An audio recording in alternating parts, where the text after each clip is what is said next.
Hello and welcome back to Whispering Noir. Before we begin, feel free to leave a comment and tell me where you're listening from. I love reading every single one. If you enjoyed drifting into dark, chilling tales whispered through the shadows of Whispering Noir, don't forget to like the video and subscribe to the channel. Turn on notifications so you never miss a new story. Now, get comfortable. Dim the lights if you dare. Relax your mind. Let the outside world fade away. And let's begin. Story 1. To understand what happened, you need to understand what my job actually is. I'm a commercial deep-sea diver. When people hear that, they usually imagine a scuba diver. They picture someone in a wetsuit with a tank on his back, moving freely through clear water, looking at coral and fish. That's not my world. My world is more like construction work in total darkness. It's heavy equipment, steel, tools, and hard labor. And you do it in a place that feels like a sensory deprivation tank, except the environment isn't calm or peaceful. The ocean is actively trying to kill you. It's cold enough to shut your body down, dark enough to erase your sense of direction, and heavy enough to crush you if anything goes wrong. When I work deep, I don't wear a simple mask. I wear a rigid commercial diving helmet made of brass and fiberglass. It locks around my head and seals at the neck to a thick rubber dry suit. Once it's on, you don't feel like a person swimming anymore. You feel like a sealed piece of equipment. I'm connected to the ship by an umbilical cord. That's what we call it, and the name fits, because it's a lifeline. It isn't a single hose. It's a bundle of heavy lines strapped together, a breathing gas hose, a pneumatic depth gauge line, a wire for communications, and a hot water hose that pumps warm water through my suit so I don't freeze. And around 200 feet down, you are completely dependent on that umbilical. If it gets cut, you've got a small emergency bottle on your back. But it's only a few minutes of air. And at that depth, a few minutes usually isn't enough to get up safely. Even if you could rise fast, it would destroy your body. So, in a very real way, you live and die by that line. You also live and die by the calm voice of your supervisor in your ear, the person topside watching your gauges and telling you what to do. That day, we were out in open ocean on a repair job. A major crude oil pipeline had taken structural damage and was showing microfractures. The plan was simple on paper.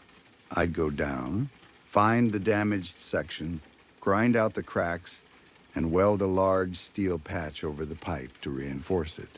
The dive started normally. On deck, the weather was ugly. Gray sky, rough waves, the support vessel rocking. You feel that chaos when you're gearing up. But once you get deep enough, the surface stops mattering. Down there, the ocean is still in a way that feels wrong. It's quiet. It's like the whole world is holding its breath. My tender helped me climb into the heavy dry suit. He checked seals, ran his hands along the hoses, and made sure everything was where it should be. Then he lowered the helmet over my head. It had that solid, familiar weight, comforting in a strange way, like locking the door before a storm. He fastened the latches at my collar, sealing me in. The moment that helmet locks, the outside world disappears. The only sounds left are the loud hiss of the gas feeding in and the little crackle of the comm speaker near your ear. "Comms check," my supervisor said, his voice breaking through the static. "How do you read?" Loud and clear, I answered. Inside the helmet, my voice always sounds tight and strange, like I'm talking through a nose plug. "Gas flow is good. Hot water is on. You're clear to drop," he said. I stepped off the stage and sank. The first part of the descent is always the easiest mentally. At first you can see. The water is bright blue, almost pretty. You can look up and still see the shape of the vessel above. You can watch bubbles rise from your exhaust. But the deeper you go, the light fades. Blue turns into a darker green. The water gets colder fast, the kind of cold that tries to get inside your bones. Then you feel the hot water start running through your suit, pushing back against that cold. It's not cozy, but it keeps you alive. After 100 feet, the green dimmed even more. Then it was just black. At that depth, darkness isn't like night, it's total. You could open your eyes wide and still feel blind. I clicked on the helmet lamp. A harsh halogen beam cut forward, but it didn't help as much as people think. It lit up a thick soup of particles. Silt, tiny bits of organic matter, everything floating through the water like dust in a dirty room. The beam reached maybe 10 feet before it vanished into nothing. Passing 150, my supervisor said. Pneumo is steady. Take it slow. Copy, I answered. The pressure keeps building as you drop. At 200 feet, the weight above you is enormous. You can't see it. It presses on your suit. It pushes at your chest. It makes every movement feel heavier, as if your joints have extra weight inside them. My boots hit bottom. The sea floor was soft gray mud. When my feet landed, a thick cloud of silt exploded upward and wrapped around me, turning my already limited visibility into zero. For a few minutes, I could see absolutely nothing, not even in my lamp beam. I just stood there, breathing, waiting for the water to clear. On the bottom, I reported. Depth 200, copy. Pipeline should be about 20 feet ahead, bearing 040. I turned slowly, dragging my boots through mud that felt like wet cement. The umbilical trailed behind me, disappearing upward into black water. Then the pipeline appeared in the edge of my light, a huge steel curve half buried in silt, coated with marine growth. It looked old and tired, like something that didn't belong down there but had been forced to live in that darkness anyway. I found the damaged section. A tool basket had been sent down earlier with my gear, underwater welding torch, grinders, and the steel patch. I set everything up and clipped a grounding clamp to the pipe. Underwater welding is hard to describe to people who've never seen it. When you strike the arc, the water flashes with a violent green-white burst of light. For a moment, it turns the darkness into a small alien sunrise. Then it's back to black in the narrow circle of your lamp. You have to focus on the tiny pool of molten metal you're making, while everything else tries to distract you. Cold, pressure, the weight of the gear, the way the mud shifts under your boots. If you lose focus, you can mess up the weld. If you mess up badly enough, you can hurt yourself or damage the whole repair. For the first hour, it went exactly how it was supposed to. I ground the cracks, positioned the patch, and started laying weld. The torch buzzed. My breathing hissed steadily in my helmet. It became rhythmic, almost calming. Then I noticed the taste. Commercial diving gas always has a taste. It's hard to explain unless you breathed it for a living. It's stale and dry. It tastes like cold rubber, compressed air, and a faint oily note from the topside compressors. You stop thinking about it after a while. But right after my second welding pass, the air changed. It tasted sweet. Not a little sweet. Not like maybe I imagined it. It was strong and thick, like sugar coating the back of my tongue. Like vanilla frosting. Like something that didn't belong in my mouth at 200 feet underwater. I stopped welding. The arc died, and the bright flash vanished. Suddenly, it was just my lamp again, and the black beyond it. I took another breath, slow and careful. The sweetness was still there. It felt heavy in my lungs, almost syrupy. Topside, I said, pressing the comms button with my chin. You reading me? Go ahead, my supervisor said. Normal as ever. Check the gas on the panel, I told him. Compressor filters. Something's off. Air tastes weird down here. I could hear faint voices and equipment noise from the control area on the ship. That distant background sound you only notice when someone stops talking. Everything's in the green, he said. O2 looks perfect. Filters are fine. What's it taste like? Sweet? I said. Like sugar. Copy. That's strange, but the mix is nominal, he said. Depth steady at 200. You dizzy? Any signs you're getting narked? At depth, nitrogen can hit your brain like alcohol. Divers call it the martini effect. It can make you happy, careless, confused. It can make you do things that get you killed, like forgetting basic steps or trying to rush. I checked myself fast. I touched my thumb to each finger inside my glove. 1, 2, 3, 4. My hands were steady. My mind felt clear enough. No, I said. I feel fine, just the taste. I'll keep working. Let me know if anything changes. Will do, he said. Keep an eye on it if you start feeling fuzzy. Tell me right away. I lifted the torch again, but I didn't strike the arc, because right then, the fuzzy feeling arrived. It wasn't slow. It hit me like a warm blanket being dropped over my entire body. The cold of the ocean seemed to disappear. Heat boomed in my chest and spread outward into my arms and fingers. My muscles loosened. The helmet, which normally feels heavy and restrictive, suddenly felt comfortable, almost protective. Then the happiness came.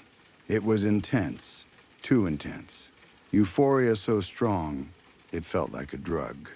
The darkness didn't feel threatening anymore. The pressure didn't feel scary. It all felt beautiful somehow, like I was safe in a place that should never be safe. A small, stubborn part of my brain spoke up through that warm fog. This is wrong. This is narcosis. You need to tell Topside to pull you up. I opened my mouth, ready to speak, and that's when I saw movement. Just beyond the edge of my lamp beam, something shifted in the water. Not a fish flicker, not drifting debris. It moved with purpose. I turned my helmet toward it. The beam swept across the mud, and what it caught made my stomach tighten, even through the drugged warmth in my chest. Something was floating a few yards away. At first glance, it looked like a massive jellyfish, but it was the wrong shape, and it was too big. It was about the size of a small car, translucent, like a huge sheet of clear gelatin folded into a pulsing mass. It gave off its own faint light, pale and sickly, like something glowing under dirty ice. It didn't have a clean outline or a clear body. It was like the ocean had grown a floating membrane. Hanging from it were tendrils, dozens of them, thick and clear, like industrial cables. They didn't drift randomly. They curled and uncurled with muscle-like control, as if the creature was thinking with them. My drugged brain tried to label it as beautiful. My rational brain tried to scream. The creature drifted toward my umbilical.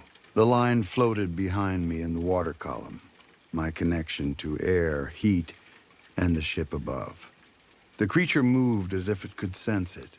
Several tendrils extended and wrapped smoothly around the bundle. I felt the tug at the back of my helmet as the line pulled. The tendrils tightened. They didn't just hold the umbilical. They seemed to melt onto it, becoming part of it. Then I saw something worse. Sharp, translucent barbs sliding out of the tendrils like clear hooks.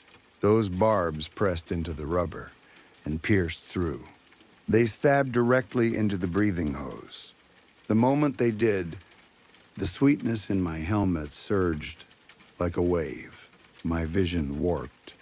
The lamp beam fractured into colors like a broken prism. My knees gave out. I sank into the mud and leaned against the pipeline. The torch slipped from my hand.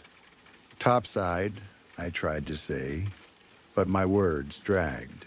Pull me up. The radio crackled back, but not with my supervisor's voice. It was static, heavy, and wet-sounding. Topside, I mumbled. Then the static cleared. Honey? A voice said. My heart seemed to stop. It wasn't distorted. It wasn't faint. It wasn't like a voice over a cheap speaker. It sounded like she was right there with me, inside the helmet. Honey, are you there? She asked, soft and worried. It was my wife. My wife died 3 years ago. I watched her fade in a hospital room after a long, brutal illness. I held her hand until it went cold. I stood at her funeral. I watched rain fall on the dirt when they lowered her into the ground. The grief never left me. If anything, it hollowed me out. Taking this job was my way of escaping people, escaping sunlight, escaping the normal world. The crushing ocean felt like it matched the crushing weight in my chest. I'm here, I whispered. Tears filled my eyes so fast I could barely see. I'm right here. I missed you so much, she said. Her voice was perfect. The same small pauses, the same warmth, the same way she used to say my name when she was trying not to cry. I missed you too, I whispered back. Then her tone changed, like she suddenly realized something and got afraid. You need to be careful, she said. The people up there, the ones on the ship, they're hurting you. What? I asked, confused and dizzy. The helmet, she said. The hose. They're pumping poison down to you. Can't you taste it? It's burning my lungs. It's hurting me. I breathed in again. The sweetness was still thick, but underneath it I noticed something else now. A sharp, burning feeling in my throat. It felt real enough that panic punched through the euphoria for a second. My chest tightened. They're trying to kill us, she whispered. They're trying to keep us apart. Please take the helmet off. I want to see you. I want to touch you. Take it off, and you can breathe clean water. We can be together. Okay, I whispered, the word sliding out like I didn't even own it. I'm coming. I raised my gloved hands to the base of my helmet. Commercial helmets aren't easy to remove. They're made to stay on even if you panic, even if you bang into steel, even if the current tries to rip things away. My helmet was secured with a heavy brass locking collar. 2 safety pins held the system in place. There's also a safety setup that alerts the surface if you try to remove it. But in that moment, those details didn't matter to the part of my brain soaked in sugar-warm happiness. All I could think about was her voice, her closeness, the promise that she was right outside waiting. My fingers found the first safety pin. They felt clumsy, thick, numb. The cold and the gloves and the fog in my head made everything slow, like I was trying to work with someone else's hands. That's right, my wife murmured, gentle and soothing. Just pull the pins. I'm right here. I'm waiting. I grabbed the metal ring on the first pin and yanked. It slid free with a solid click. I dropped it into the mud and barely even noticed. One more, she whispered. Just one more, then turn the collar. It'll be easy. It won't hurt. It'll be like falling asleep in my arms. I reached for the second pin, and then a violent burst of static exploded in my ear. What the hell are you doing? Someone screamed. It was my supervisor. His voice came through unbelievably loud, raw with panic, distorted by the comms system and whatever was happening to the line. Stop touching your hat. Get your hands off your neck. Damn right now. For a split second, the shock of his yelling cut through the fog. My hand froze over the second safety pin. Don't listen to him, my wife snapped, her voice slicing in over his. She sounded desperate now. angry. He's lying. He's poisoning you. Pull it. Pull it. I gripped the ring of the second pin and pulled. Halfway out, I paused. A strange moment of clarity flashed in my mind, a mental image of what would happen if I broke the seal at 200 feet. The helmet would flood instantly. Pressure would crush the air out of my lungs. Freezing seawater would rush in, and I would drown so fast I might not even understand I was dying. But her voice was right there, so close. "I'm coming," I whispered. I pulled the pin. "Farther! Emergency! Blow up!" my supervisor roared. He'd seen what I was doing. He knew I was about to kill myself. And he did the only thing he could do to stop me. Up on the ship, he opened the primary gas supply valve all the way. A violent surge of compressed air blasted down the umbilical. It hit my helmet like a train. The sound was deafening, a physical roar. My regulator couldn't handle that volume and went into free flow. Air poured into my suit. In less than a second, the dry suit inflated hard, ballooning out until my body was forced into a stiff, spread-out shape. My arms and legs shot outward. I couldn't bend my elbows. I couldn't reach my helmet. I couldn't finish pulling the pin. The buoyancy hit next. It was overwhelming. My boots might as well have been paper. I ripped off the seafloor and shot upward into the black water like I had been fired from a cannon. The ascent was fast enough to be pure terror. I couldn't see where I was going. I couldn't slow myself. All I could do was ride it, hearing the roar of air and the faint scream of water past my helmet. Above me, the umbilical snapped taut. The translucent creature was still wrapped around the hoses, barbs sunk deep in the rubber. As I rocketed upward, the line jerked tight and yanked against whatever grip that thing had. The tendrils stretched. The hose groaned. For a second, it felt like the entire world was pulling back. Then, with a sickening tear that I felt through the line and into my body, the umbilical ripped free. The barbs tore out of the rubber like hooks pulled from flesh. As I shot past the creature, my lamp beam swept across it at close range, and I saw what was inside. In the center of the pulsing gelatinous mass, suspended like something displayed in a tank, was a human face. A man. His eyes were open, milky white, dead. His skin was pale and swollen, preserved in that clear jelly like it had been kept there on purpose. Thick, clear strands, veins, tubes, something between the two ran from the creature into the man's neck and temples. His mouth hung open as if he'd been frozen mid-scream.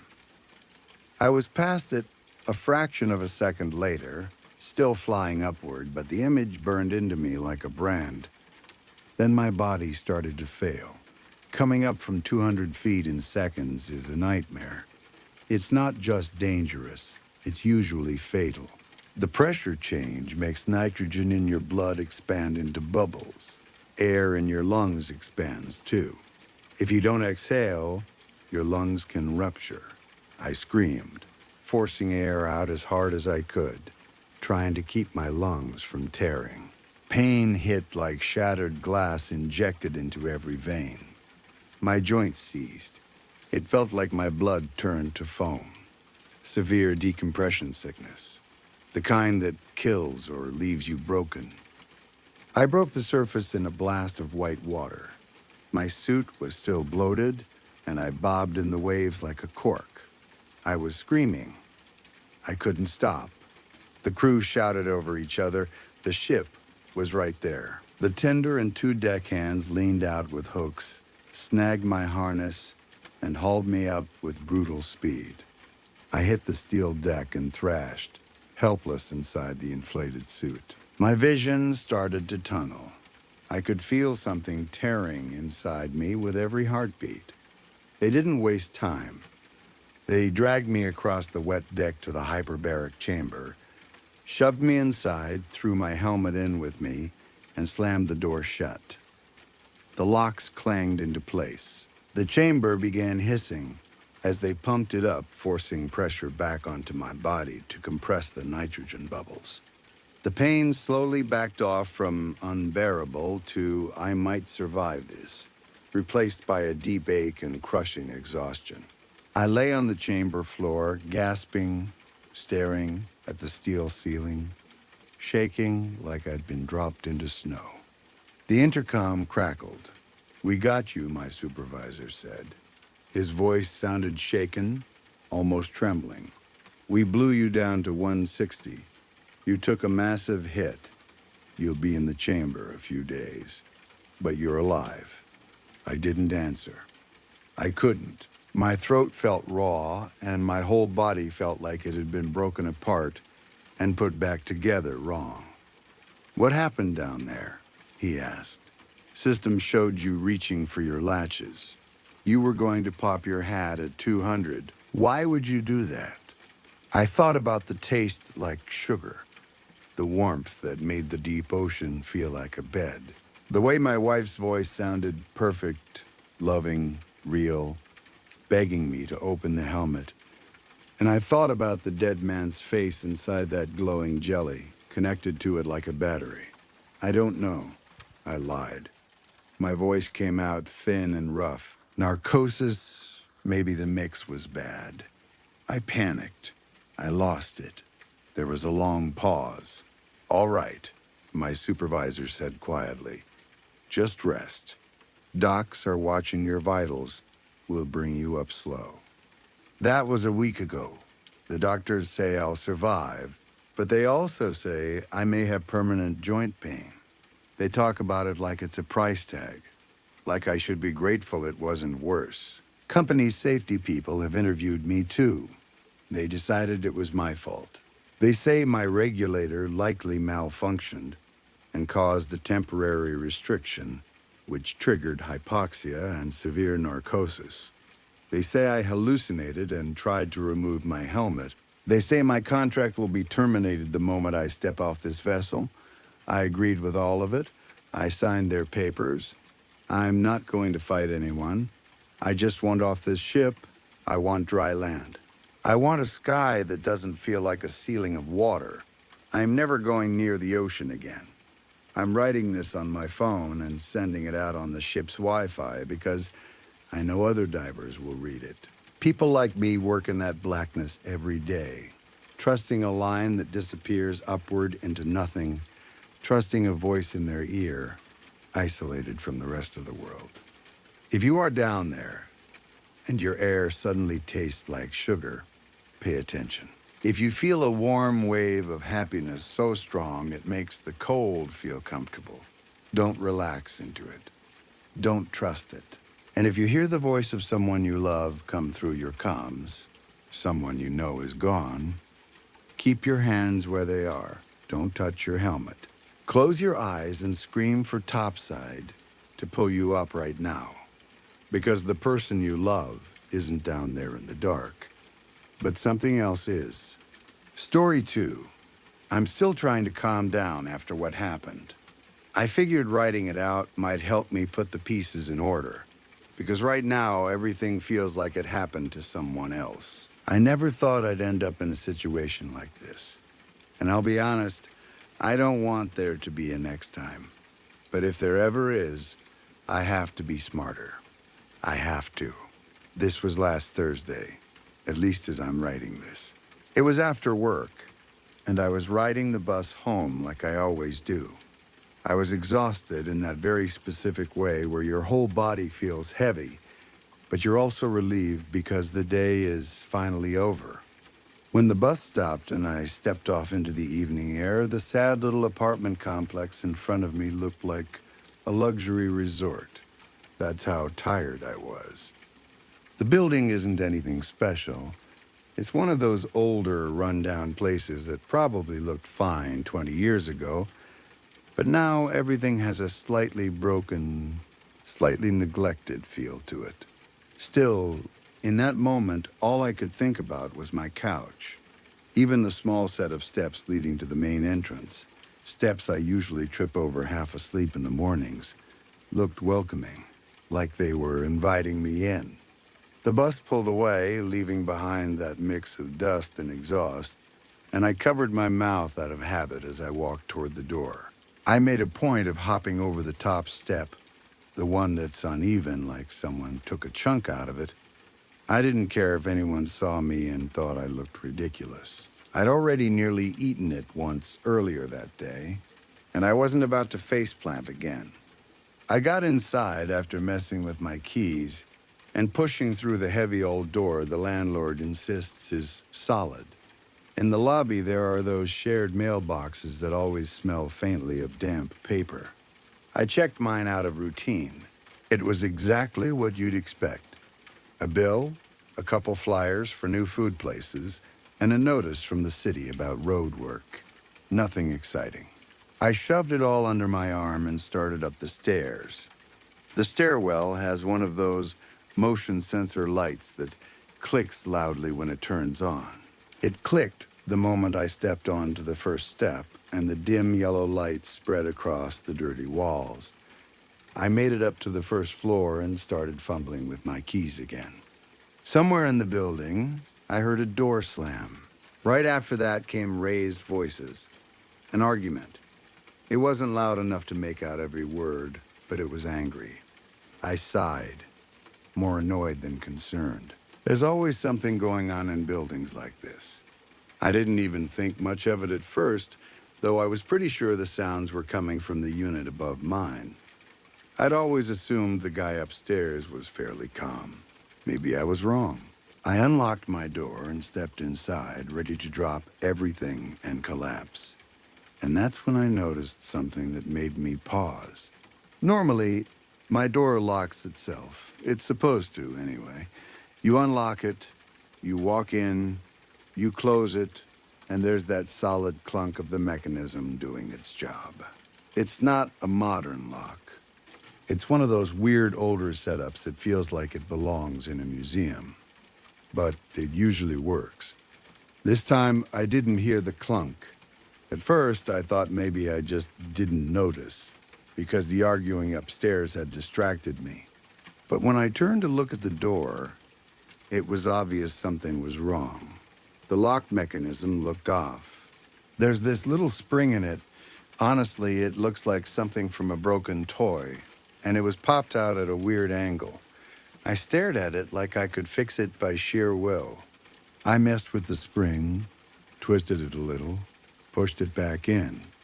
I convinced myself that was the problem, because it was the easiest explanation. Then I slammed the door hard, the way you do when you think force will solve everything.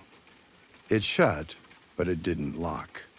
I tried again. I pushed, pulled, jiggled the handle. Nothing. The door stayed shut, but it wasn't secure. It was basically just closed. I stood there for a second, feeling that slow irritation build in my chest, because I knew what it meant. I'd have to call my landlord. And my landlord is the kind of man who can sound incredibly helpful on the phone while doing absolutely nothing in real life. He's great at saying, "I'll take care of it right away," and then forgetting you exist. I should have dealt with it immediately.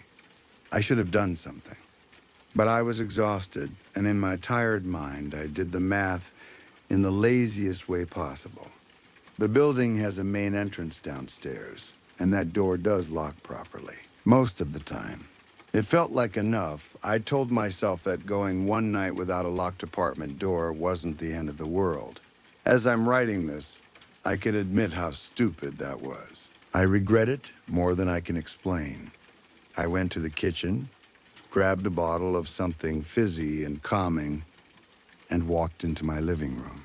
The place was quiet and dark except for the streetlight glow through the curtains. The air smelled like old carpet and whatever cleaning product the landlord uses in the hallway. The second I dropped onto my couch, I felt my entire body loosen. I kicked off my shoes and stretched my legs out like I owned the world. I actually laughed a little, just from the relief of being off my feet.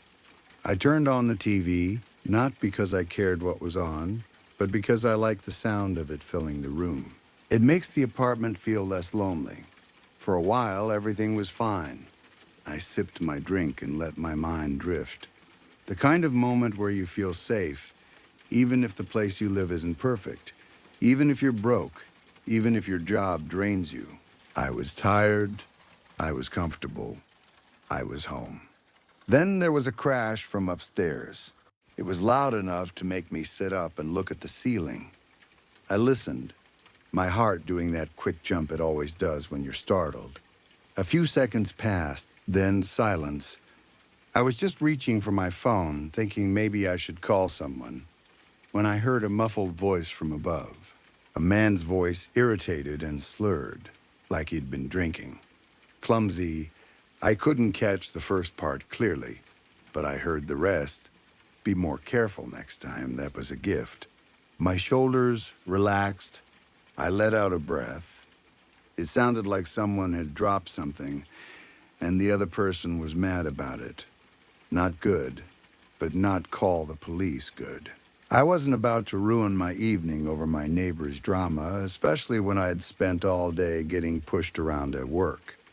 I settled back into the couch, half watching the TV, half drifting. I didn't mean to fall asleep. I really didn't. But I did. I woke up in that confused, sweaty way you wake up from an accidental nap. The kind where you don't know what time it is, and for a few seconds you don't even know where you are. My shirt was damp and sticking to me, and my limbs felt tangled like I'd been fighting in my sleep. I snorted as I sat up fast because I hadn't woken up naturally. I thought I heard a scream. At first, I couldn't tell if it was real or part of a dream. My head felt thick. My mouth was dry. The room was dark now, the TV off. I forced myself to breathe slowly and listen. Nothing. I grabbed my phone. The brightness hit my eyes like a punch. The time on the screen made my stomach drop a little. 2:45 a.m. I'd been asleep for hours. And to make it worse, I realized my drink had spilled all over me at some point. The bottle was still in my hand, empty now, and my shirt was soaked down the front. I sat there, annoyed and disoriented, thinking over and over, was that a dream? Did I really hear something? I couldn't even remember what I'd been dreaming about. My mind kept trying to convince me that I imagined it. Then I stood up, and the scream happened again.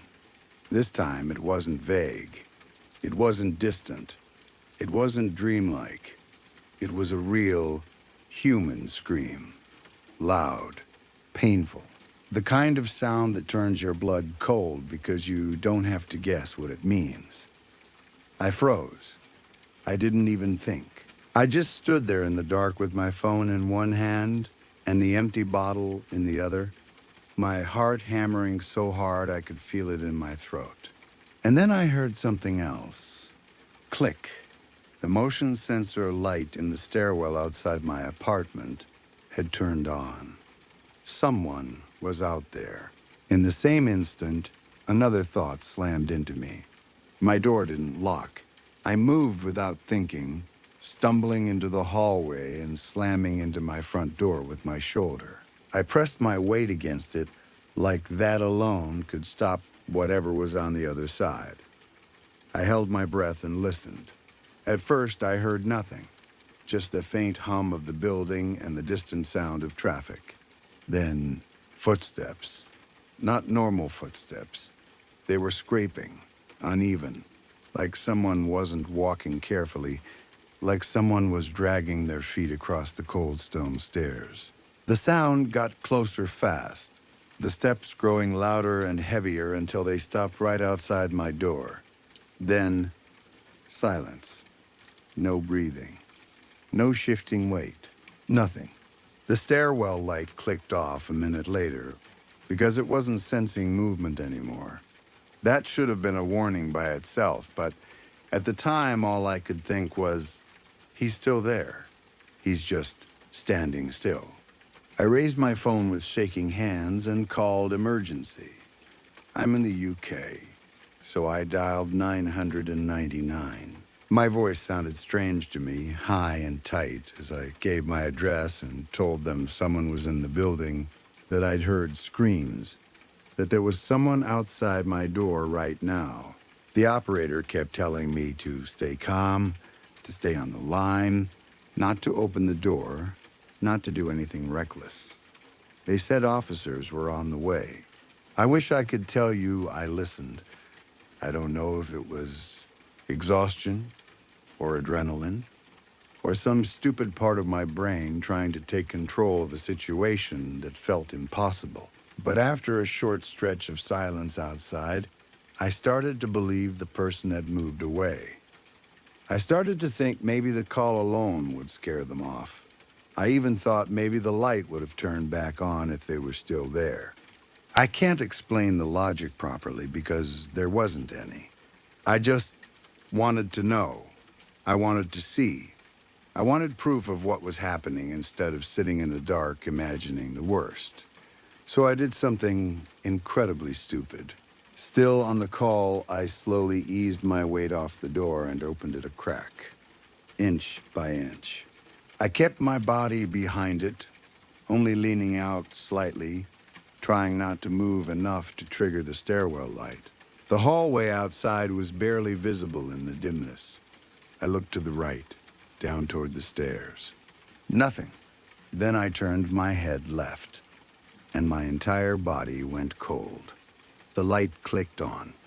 I don't know if I moved too fast or if whatever was out there finally shifted, but the sensor caught it and flooded the hallway with that yellow light.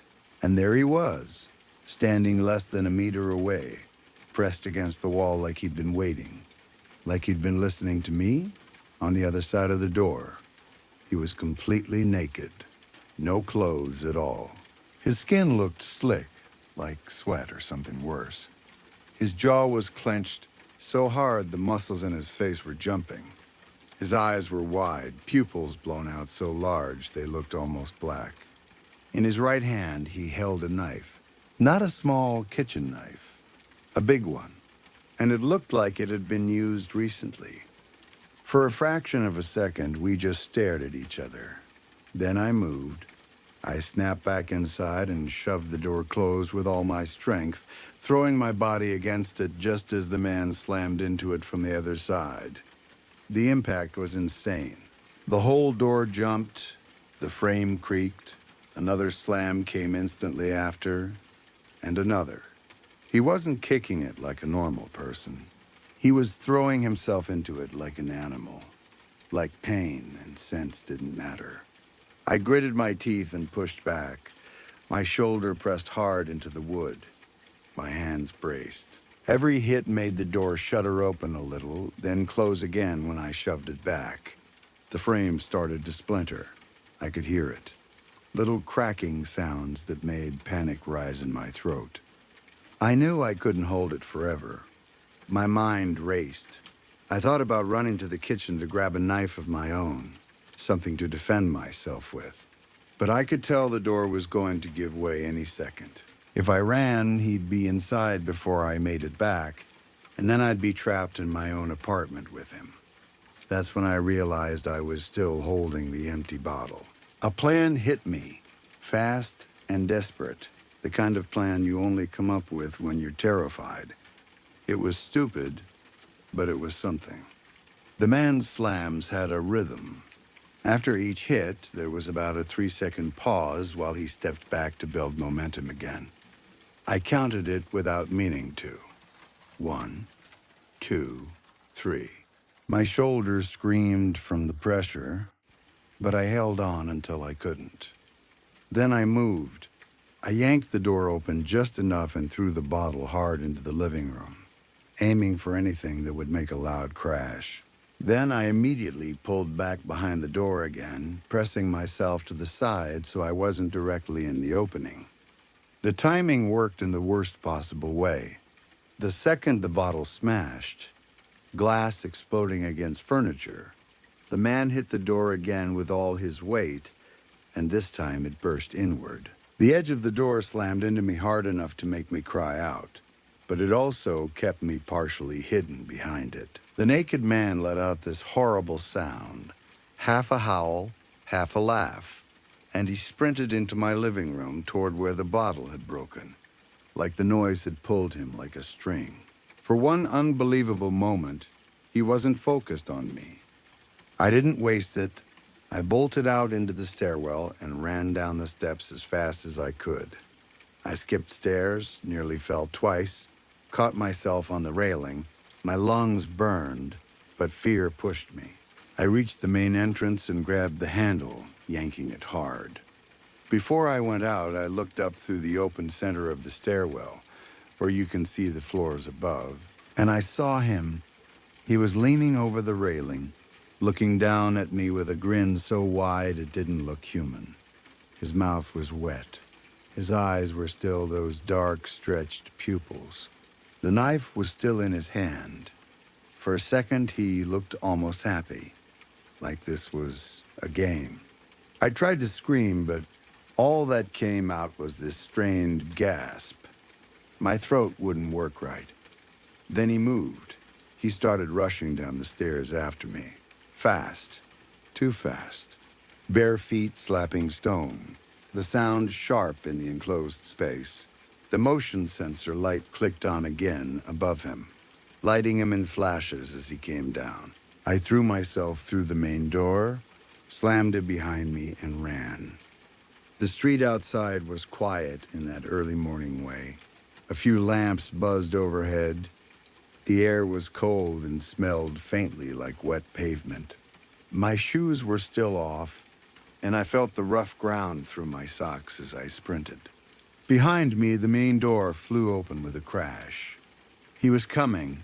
I risked a glance over my shoulder, trying to see how close he was, and in the dim light, I watched him hit that stupid broken step, the same uneven piece of concrete I always complained about, the same one I hopped over earlier like an idiot.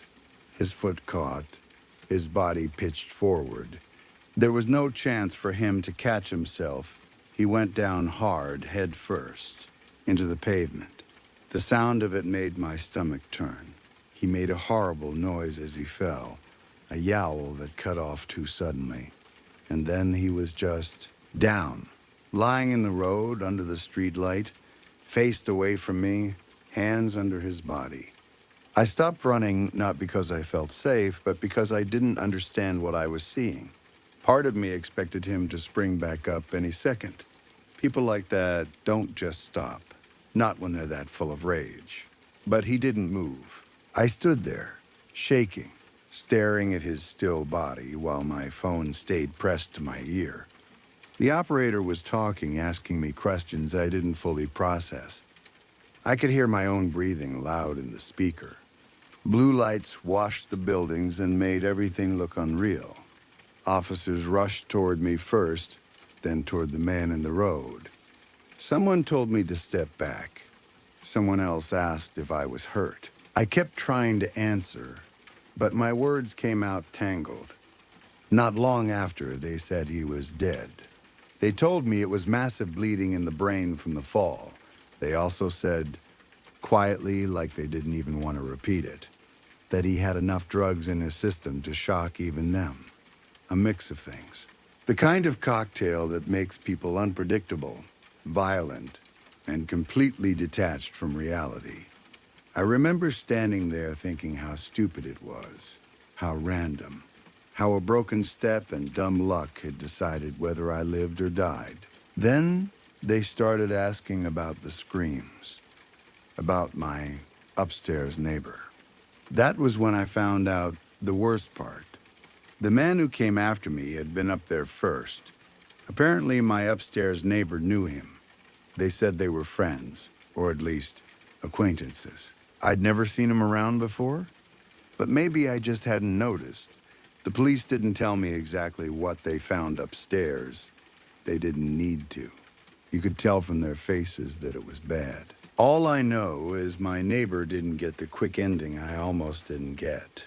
Whatever happened up there had been going on for a while. Later, other people in the building told me the screaming started around 1 in the morning. They heard it. They just didn't do anything. They stayed in their apartments and tried to ignore it, the way people do when they're afraid, but don't want to admit they're afraid. From outside, while I was giving my statement, I could see one of the upstairs windows facing the road. There were streaks on it, dark, thick smears that didn't look like anything that belonged on glass. Even under the flashing lights, it was obvious what it was. My eyes kept drifting up to it every few seconds, like my brain couldn't stop checking, couldn't stop confirming it was real. When I got off the bus in the days after, I caught myself looking up at that same window again, every time. Like I expected to see something looking back. I took the next day off work. I didn't care about the pay. I couldn't have functioned normally even if I tried. I spent most of the day pacing, replaying everything, jumping at every sound, checking my door over and over. I called my landlord and told him about the lock. I didn't ask politely. I didn't play nice. I told him he needed to fix it immediately, because if he didn't, there was going to be another death in the building, and next time it might not be an intruder. Was that too much? Maybe. But I was still running on fear and adrenaline, and I meant every word in that moment. He finally agreed to get a new lock installed, and it's supposed to happen tomorrow. I'll believe it when I see it. Funny thing is, I didn't mention the broken step. I didn't demand he fix that. I didn't even bring it up, because as much as I've hated that stupid, uneven slab of concrete, as much as I've cursed it on rushed mornings, I can't look at it the same way anymore. That ugly piece of broken infrastructure might be the reason I'm still here to write this. So yeah, if you've got a pothole on your street, or a cracked step outside your building, or some annoying broken thing you've complained about for years, maybe don't take it for granted. Maybe, in the worst moment of your life, it might be the only thing standing between you and someone who wants to tear your world apart. Story 3. I'm not really sure how to start this, or even if this is the right place to post it.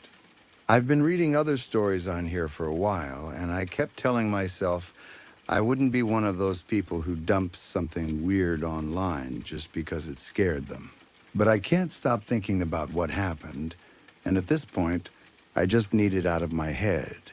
Also, I'm not great at spelling or writing, so yeah, sorry in advance. I'm from a small town in Utah. I'm not going to say exactly where because it's the kind of place where everybody knows everybody, and I don't want someone figuring out who I am from one post. It's pretty quiet out here most of the time. Not cute, small-town quiet either. More like there's just space. Long roads, empty lots, places that look like they were built for people who never showed up.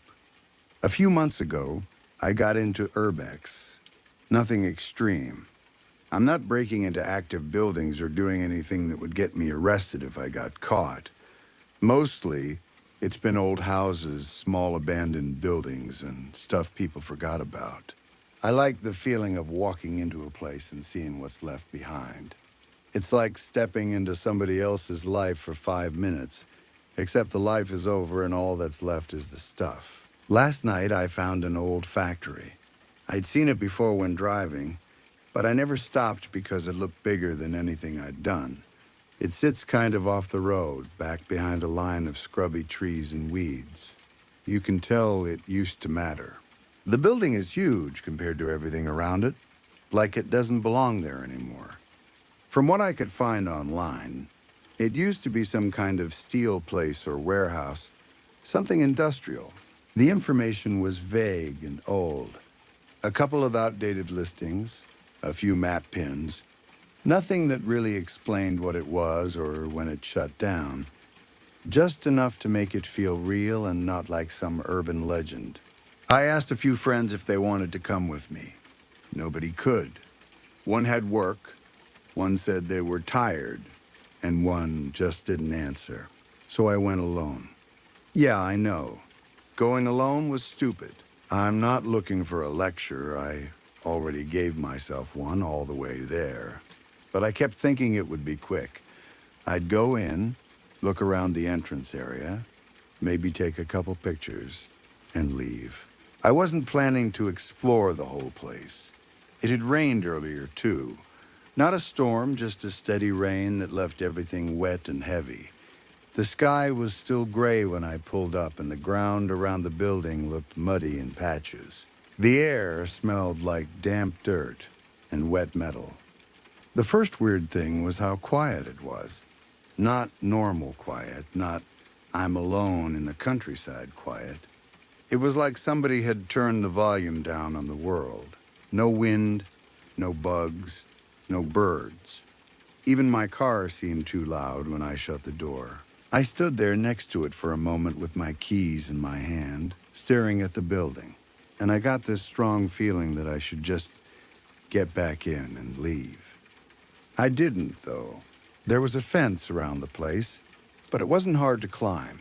It was old chain link bent in places, half swallowed by weeds. The main doors were boarded up, big sheets of plywood nailed across them. I walked along the side, shoes slipping a little on the wet ground, and found a broken window near the back that was low enough to squeeze through. I had to slide in on my back like I was crawling under something. The glass was already shattered, but there were still jagged pieces along the frame. I scratched myself getting in. Nothing serious, just enough to sting. Once I was inside, I sat there for a second, catching my breath, listening. The inside was worse than I expected. I've been in abandoned places before, and usually they're dusty and quiet, like the building is just sleeping. This place looked like it had been actively messed with. Glass everywhere, trash, broken furniture, random objects that didn't belong. I saw a shopping cart on its side like someone had pushed it in for fun. There were footprints in the dirt on the floor, too, not just old ones. Fresh enough to make me believe people still came here. I turned on my flashlight, but I kept it angled down most of the time. I don't even know why. I guess I didn't want to light up the whole room and announce myself to whoever might be there. That sounds dramatic, but that's honestly how it felt. Like the building wasn't empty, even if it technically was. The first room I got into looked like it used to be storage. There were metal shelves knocked over, boxes torn open, and old packaging scattered like someone had gone through it looking for something. The room went back pretty far, and there were doorways leading into other sections. I took a few steps, then stopped, listening again. Nothing, just my breathing and the soft sound of water dripping somewhere deeper inside the building. I moved slowly, careful about stepping on glass. The floor was gritty with broken pieces. Every little crunch sounded louder than it should have. My flashlight beam slid over walls covered in peeling paint and stains from years of moisture. After a while, I found another room that made my stomach drop a little because it didn't look abandoned in the same way. It looked occupied. There was a mattress in the corner, thin and stained, like someone had dragged it in off the street. There were clothes piled next to it. Empty bottles, too, scattered around like they'd been tossed without thinking. Some of the bottles had liquid still in them, and I wish I didn't have to describe it, but a couple looked like they had yellowish stuff stuck to the sides. One looked darker, almost reddish, and the second I noticed that, I felt my face tighten like I'd smelled something bad. I didn't get close enough to inspect anything. I just stood near the doorway shining my light around, trying to decide if I should leave right then. That's also where I first saw the writing. At first, it was just one spot on the wall, messy letters painted in red. It didn't look like neat graffiti. It looked like someone wrote it fast, with too much paint, like they were angry or excited or in a hurry. The word was simple: Sam. It was written again underneath it, and again next to it, like someone had practiced the name over and over. I stared at it for a minute, trying to figure out what I was looking at. People tag their names all the time. That's normal. But this didn't feel like a tag. It felt obsessive. I backed out of the room and kept exploring, telling myself not to overthink it. But the deeper I went, the more I saw it. Sam, on a pillar with paint dripping down. Sam, huge across the side of a metal panel like somebody wanted it to be impossible to miss. Some of it looked old and faded, like it had been there for years. Some of it looked newer, brighter, like it hadn't had time to dry all the way before the damp air started messing with it. That part bothered me the most. It meant whoever did it hadn't just come once. They came back. I wasn't scared yet. Not exactly. I was uncomfortable, like I'd walked into a private space I wasn't supposed to see. I kept my flashlight low and tried to stay quiet, stepping carefully around debris. Then, in that same area near the mattress room, I heard something move behind me.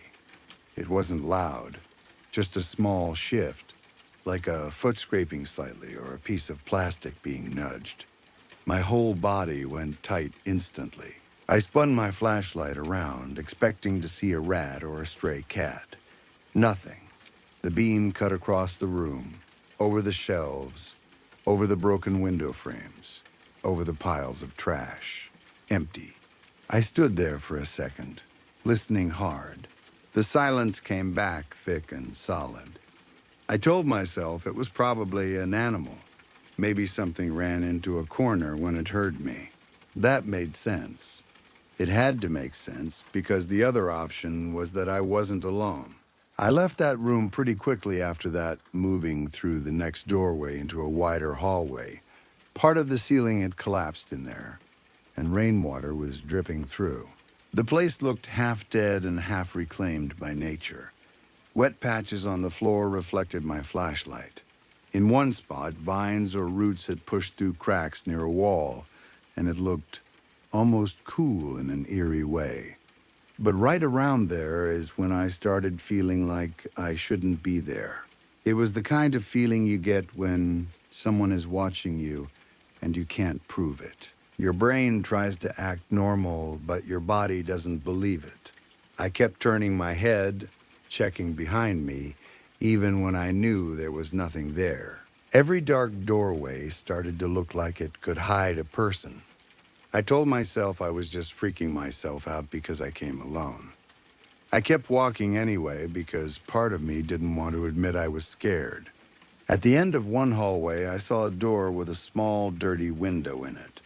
The glass was cloudy with grime, but I could still see shapes inside. I stepped closer and lifted my flashlight to the window. The room beyond it was mostly dark, but I could make out one thing clearly: a chair.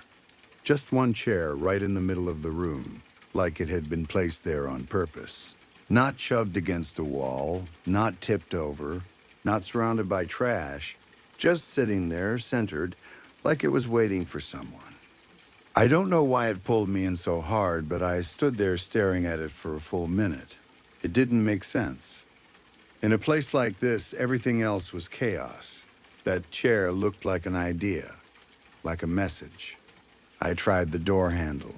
It didn't open.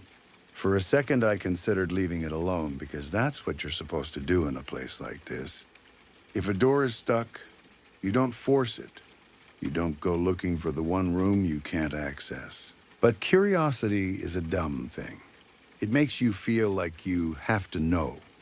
I found a metal bar on the ground nearby, something rusty and heavy, maybe part of a broken shelf.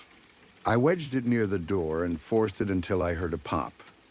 The door gave just enough for me to pull it open. The smell hit me immediately. Rot, not old dust, not mold. Something worse, like spoiled meat or something dead that had been sitting for too long. It was strong enough that I actually stepped back at first, blinking like my eyes wanted to water. I told myself it was probably an animal. Maybe something died in there.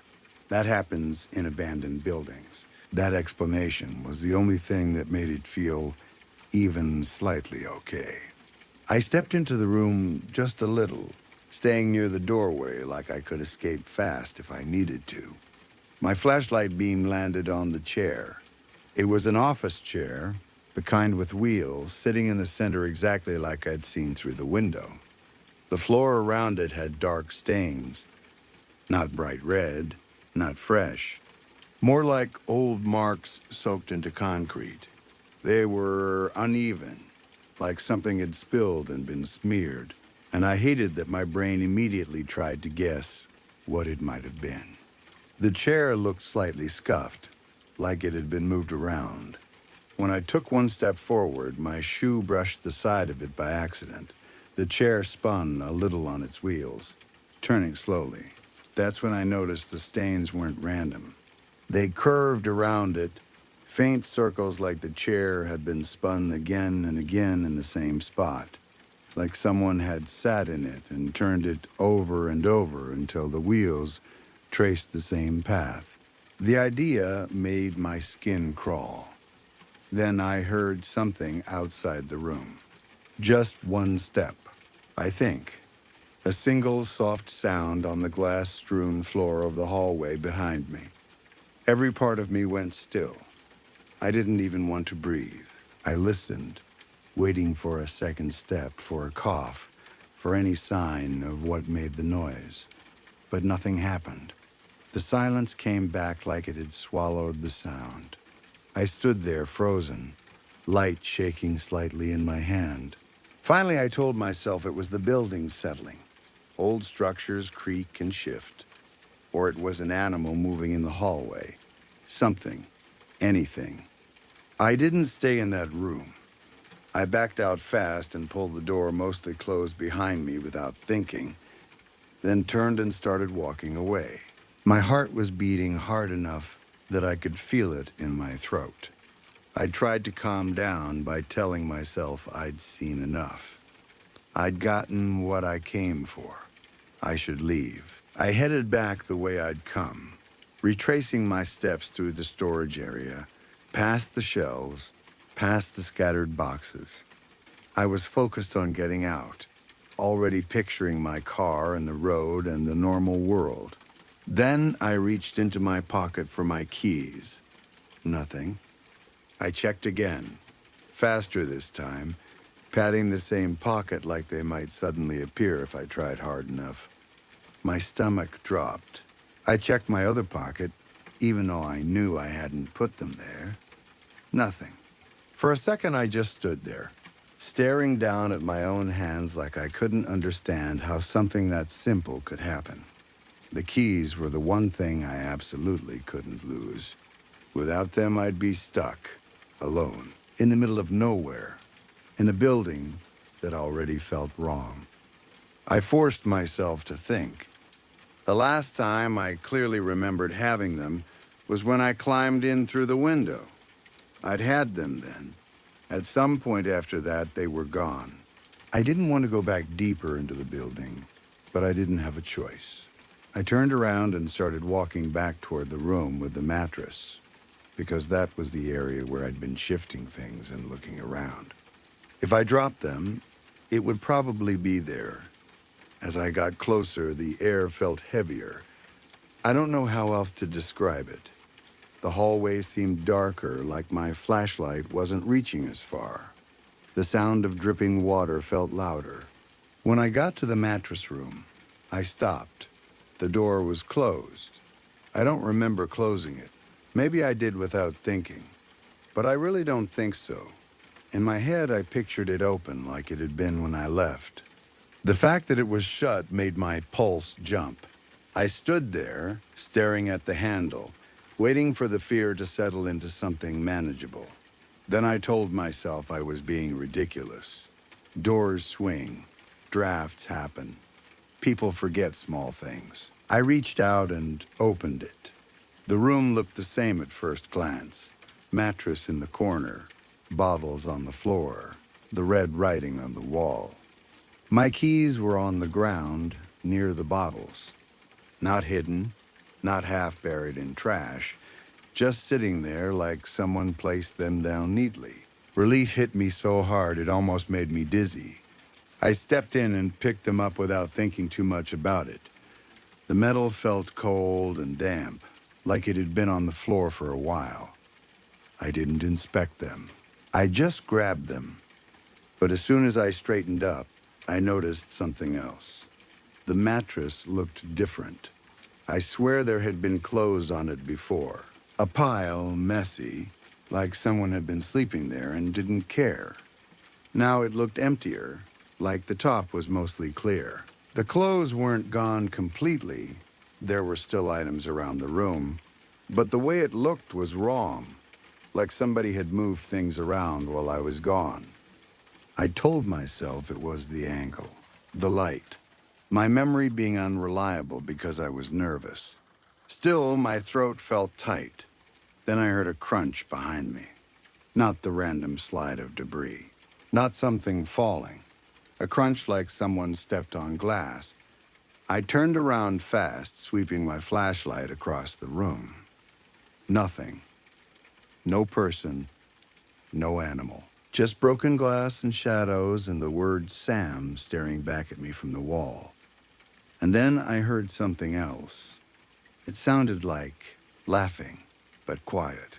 Like someone trying to hold it in. Like they had their hand over their mouth and they were failing. It lasted only a couple seconds, then stopped. The silence afterward was even worse. That was enough for me. I didn't care what it was. I didn't care if I was being paranoid. I didn't care if I'd look stupid telling anyone. My only thought was that I needed to get out of that building as fast as I could. I didn't run because the floor was covered in glass and junk and I didn't want to fall. But I walked fast, almost stumbling, keeping my flashlight pointed ahead of me and refusing to look into the side rooms. Behind me, I heard that sound again. A soft step, closer than before. My whole body reacted like I'd been shocked. I wanted to spin around, but I didn't. I kept moving, telling myself if I didn't see it, it wasn't real. I know that makes no sense, but fear doesn't make sense. Fear just wants you to survive. I made it back to the area where I'd climbed in. The broken window was still there, rainwater streaking down the outside wall. I shoved my flashlight into my pocket, grabbed the frame with both hands, and pulled myself up. Climbing out was harder than climbing in. My shoes slipped, and for one horrible second I got stuck halfway, my back scraping the frame.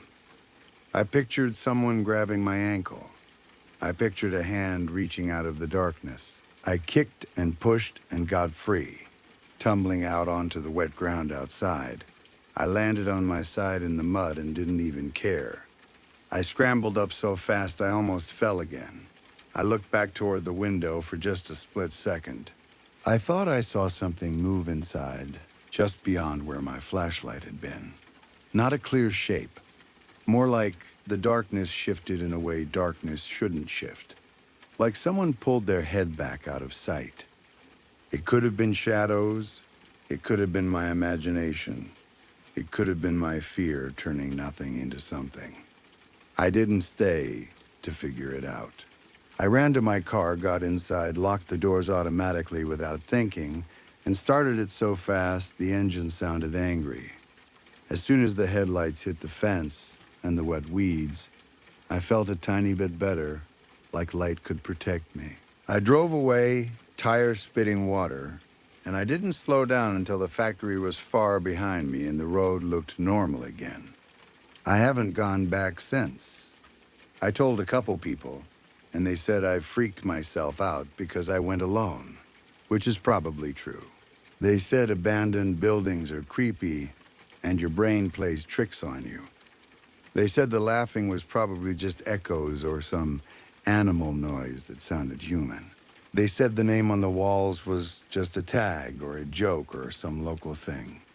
Maybe they're right, but I can't stop thinking about that name, how it was everywhere. How it looked like it had been written at different times.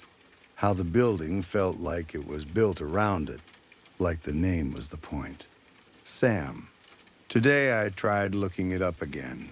I searched the building, the address, anything I could. I didn't find much, but I did come across one old forum post from years ago. It didn't have pictures or details. It was just a short message from someone talking about the same place. It said something like, "If you see Sam, don't stay after you hear it." I don't know if it was somebody messing around online, like an inside joke for people who explore that area. I don't know if it was written by someone who actually went in and experienced the same thing I did. The post didn't explain anything else. No story, no follow-up. Just that, one line. And I know this is going to sound dumb, but I noticed something while I was typing this.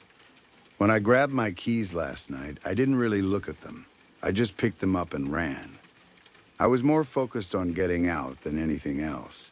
But right now, sitting here, I can see a small red mark on the side of one of my keys. It's not huge, it's just a smear, like paint or rust or something, that rubbed off. I don't remember it being there before.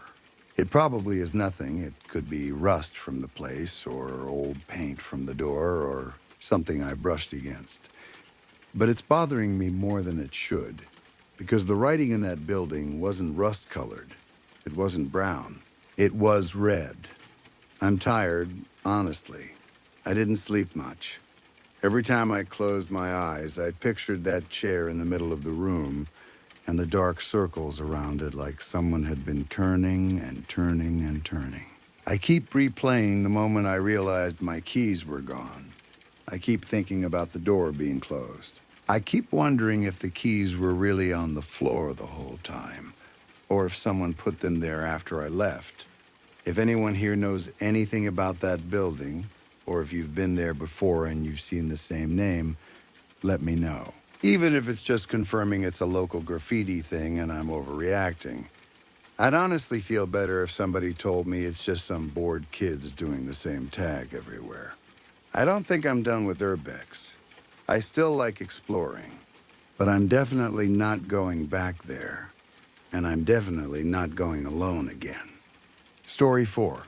I'm going to say this up front because it's the part everyone gets stuck on. I tried to prove it. I tried photos. I tried video. I tried different phones, different angles, different times of day. I filled a whole folder with pictures of a clean, empty sky. No blur, no odd shape, no shadow. Just blue. I went to the doctor because I started to wonder if I was slipping. They asked the usual questions, did their tests, and told me I was fine. No signs of a break from reality, no tumor, no medication issue. Nothing. I called the RCMP once, then again, because I didn't know what else to do. I didn't even get to fully explain before I could hear the smile in the officer's voice.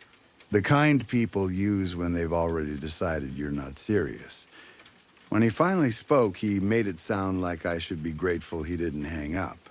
My family didn't help. My brother-in-law laughed. My ex-wife gave me that worried look that turns into distance, like she's already picturing court paperwork. Friends nodded politely and changed the subject. Neighbors looked at me the way you look at someone muttering to themselves in a grocery aisle. So I'm writing it down because I don't know what else to do. If I don't put it somewhere outside my own head, I feel like I'm going to start doubting every single memory I have. Something was parked over our town for 2 full months. Not flying through, not passing by, just sitting there week after week. And I was the only person who seemed to notice. I live in a small town in northern British Columbia, around 5,000 people, give or take. The kind of place where everyone recognizes your truck, where the same names show up on the same mailboxes for decades. Long winters, big sky, wide streets that get quiet early. You get used to the woods feeling endless, and you get used to the idea that there are things out there you can't fully explain. Bears in places they shouldn't be, Lights at night that might be a plane, or might not. The odd crack in the distance that could be a tree falling, or something else entirely. But this wasn't a maybe. This wasn't the kind of thing you see for a second and then convince yourself it was just weather. It started on a normal Wednesday. I was doing what I always do, heading to the kindergarten to pick up my son. I pulled into the parking lot early because that's how my life has been since the divorce. I'd rather be early than risk being late and giving anyone an excuse to call me unreliable. I was sitting there with my phone waiting for the last bell when I got that sudden urge to look up. It wasn't curiosity. It wasn't like I noticed a shadow or heard a sound. It was more like an intrusive thought, the kind that doesn't feel like yours. Like some part of you just goes, look now, right now. So I looked up. Clear blue sky, not a cloud, bright enough that it made me squint. I remember thinking, okay, what was that about? Then I went to look back down at my phone and caught something in the corner of my vision, something that made my eyes snap back to the same spot in the sky. And there it was. The problem is, I still don't have the right words for it. It was like it was there, and also like it wasn't. Like you could see through it, but the air around it didn't behave normally. Imagine holding a clear drinking glass up to the light. Not the glass itself, but the way it bends, what's behind it. Now imagine that effect hanging in the sky with nothing holding it up. That's the best I can do. A distortion, a soft warping like the sky had been gently folded. I stared for maybe 10 seconds, maybe longer. My brain tried to label it. Cloud, heat, shimmer, weird glare on the windshield, anything. Then the final bell rang and kids started pouring out, and the whole parking lot filled with noise and movement. My son came running, backpack bouncing, and the day took over. We went home, dinner, bath, bedtime. I didn't even mention it. Not until the next morning. Thursday, I dropped him off. I told myself I'd check, just to prove to myself it had been nothing. I parked in the same area, looked up at the same patch of sky. It was still there. Same spot. Same slight bend in the blue. Not drifting, not shifting, not changing shape. It looked as wrong and as quiet as it had the day before. I remember the cold feeling that washed through me, because if it was still there, then it wasn't a trick of light. Or if it was a trick I couldn't explain. I started thinking about my eyes. Maybe something was wrong. Maybe I had a floater that had turned into a full-blown hallucination. Maybe I was exhausted and my brain was filling gaps. I didn't have time to spiral. I was already cutting it close for work. I got my son inside and drove off, checking the rear view like it might follow. It didn't. It just stayed where it was, over the school. That evening, my ex-wife picked him up. When I got home, I couldn't stop thinking about it. The idea of something hanging over my kid's school without anyone reacting made my skin crawl. I tried to sound casual when I called her. "Hey," I said, "this is going to sound weird, but did you notice anything strange in the sky over the school?" She paused, and I could almost hear her face tighten. "No," she said. "Why?" I tried to explain. I kept my voice calm, like if I sounded calm, then she'd listen. I told her it looked like a distortion, like the air was bent. She let out a little laugh that wasn't mean exactly. More like nervous. "You're stressed," she said. "You need sleep." The conversation went nowhere after that. I hung up feeling stupid, but the next day, Friday, it was still there. This time I stayed longer. I didn't just glance up and leave. I stood beside my truck and stared until my neck hurt. I wanted it to do something. Move. Flash. Make a sound. Anything that would give it a normal explanation. It didn't. There were a few things that became clear the longer I watched. First, it made no noise, no hum, no mechanical sound, no wind change. Nothing. Second, it was big. Not big for a drone. Big. Big in a way that made my brain refuse to accept the scale. The distortion took up a chunk of sky that felt roughly the size of the school itself. An almond shape if I had to compare it to something. Smooth and long. Third, there were no details, no lights, no panels. Just that bending effect, like the sky didn't know how to sit properly around it. I finally drove to work because I had to, but I couldn't focus all day. My mind kept returning to one question that got louder and louder. Why is it over the school?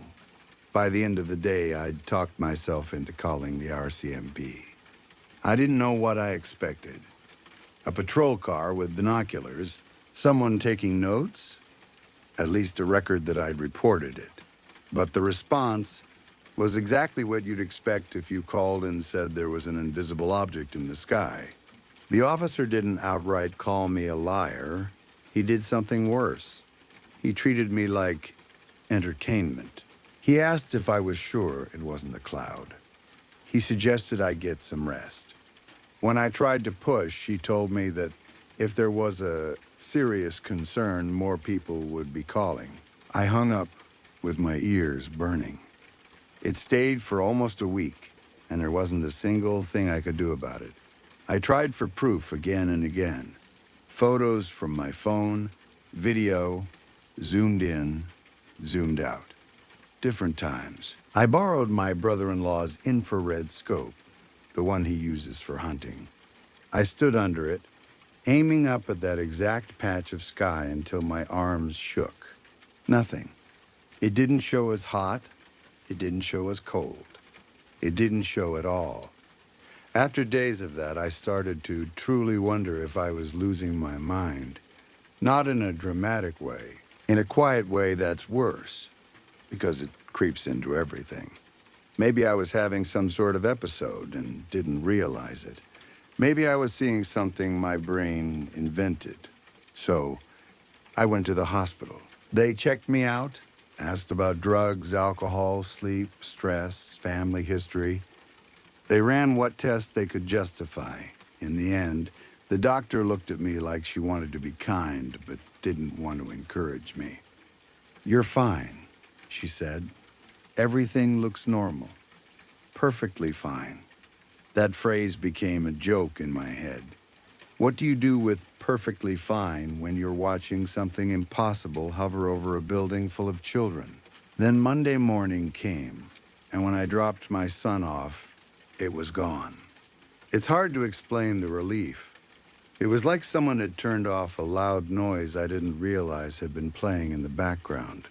My shoulders felt lighter. My thoughts slowed down. For a few hours, I could almost believe it had all been stress, like my ex-wife said, like my family said. That night, I got off work around 8.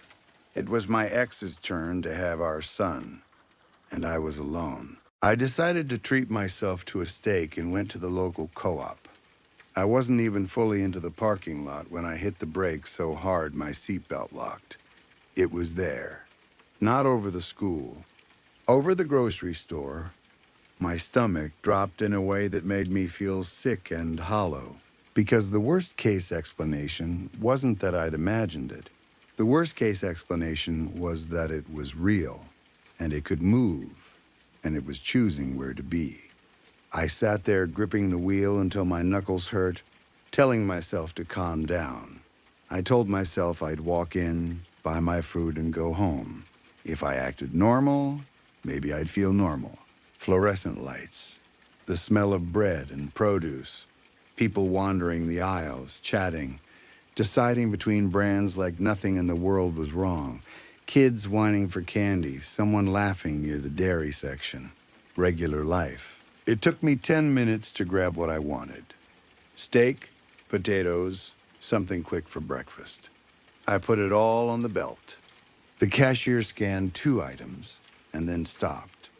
Not like she got distracted. Not like she was looking for the barcode. She just stopped in the middle of a motion. Her hand rested on the package of steak, fingers curled slightly, frozen as if she'd been paused. Her face went blank in a way that made my skin prickle. Her eyes didn't look sleepy or confused. They looked empty, like the person behind them had stepped away.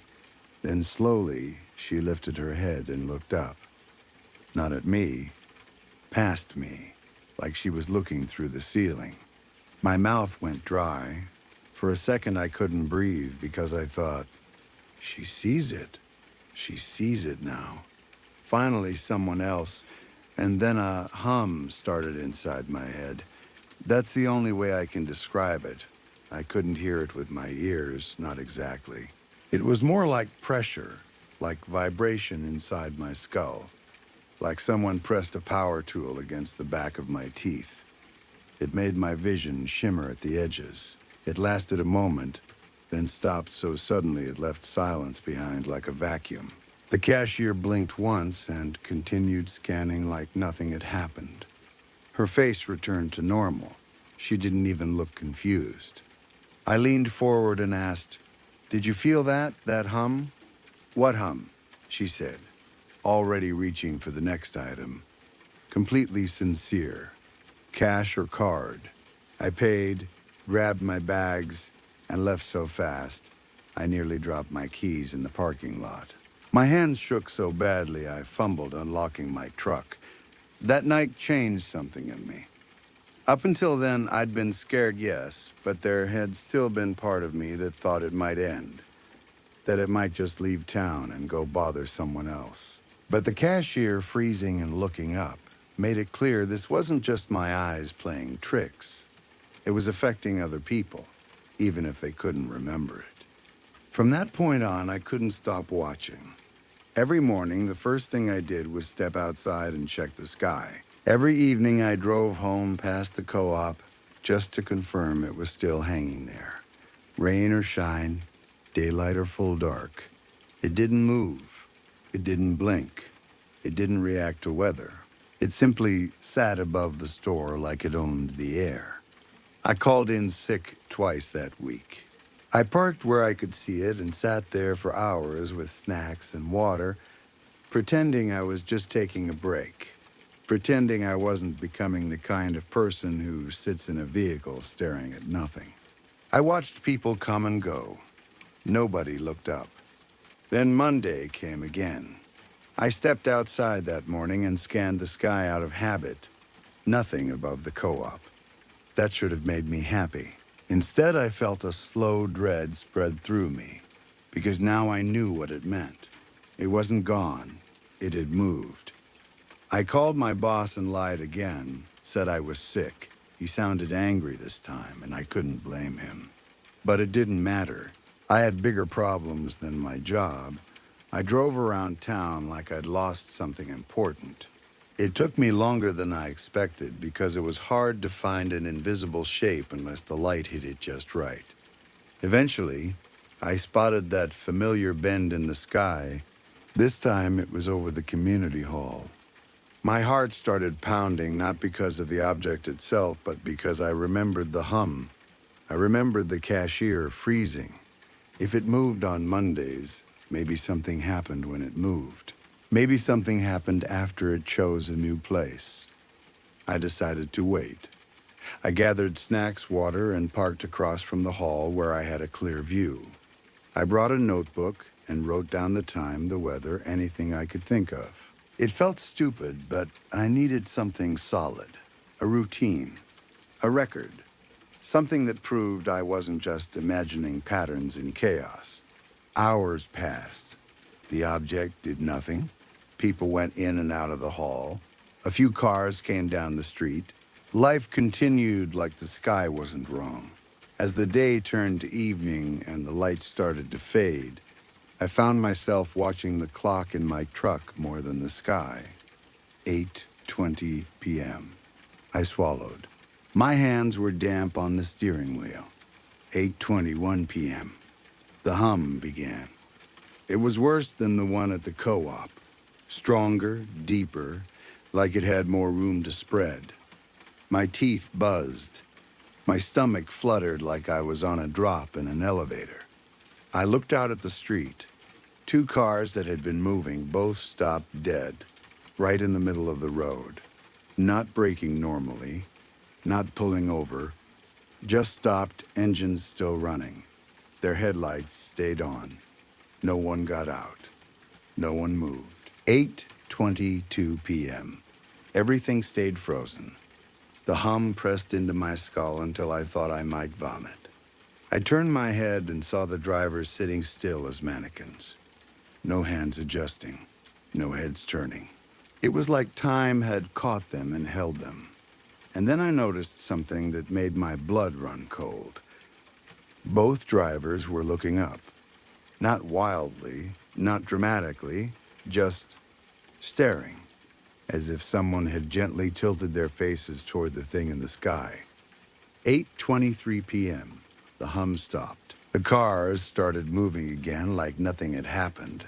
No honking, no confusion, no slow reaction like you'd expect if someone's brain had rebooted.